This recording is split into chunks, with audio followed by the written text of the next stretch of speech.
Ayan, welcome po dito sa ating new property sa San Rafael, Bulacan po ito, Barangay Tukod. Ayan po, ito nakikita natin tong road na to. So, lahat ng frontage ng ating lalakadan mamaya ay included ng ating property. So, dito, yung side na, itong side natin na to, natin yan. Ito po ang ating property. Hanggang doon po yan.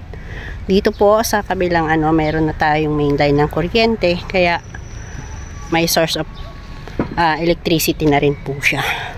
So, ito po yung ating 8.1 hectare na nakaalong ang frontage sa road.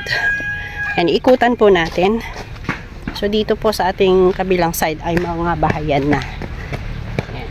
Sa nais mag-invest ng San Rafael, Bulacan po, kindly message po para sa ating viewing. Makita nyo po ang site. Ayan po. So, malapit po ito sa church dito. Yan, itong ating nilalakadan po na ito, napakaganda ng property. Yan.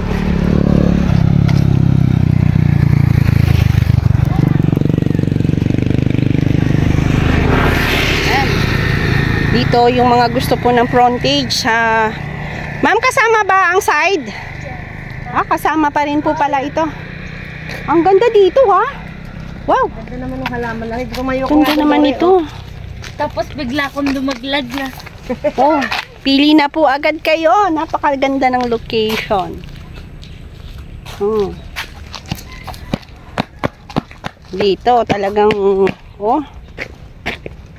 kasama pa rin pala ito, ma'am? Oo. Laki, ha? 4,000. Yan.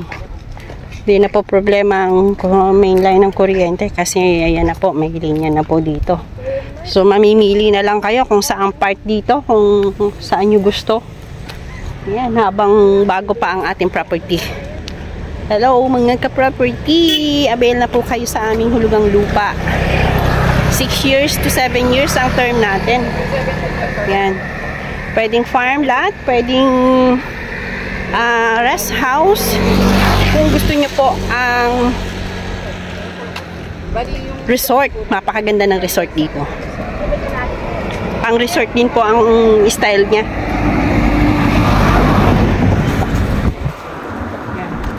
Tanaw nyo po itong nasa ating likodan na to.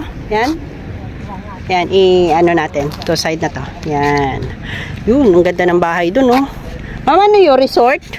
Ganda, oh. Resort na pinicturean ni Bachi. Ayun, oh. May resort pala dito. Summer, ay hindi. May resort din dyan. Yun.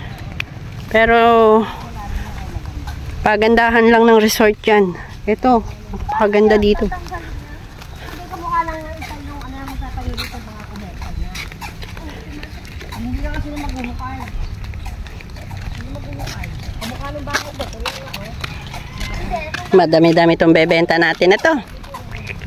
Kailangan pang sipagan. Kailangan pang sipag.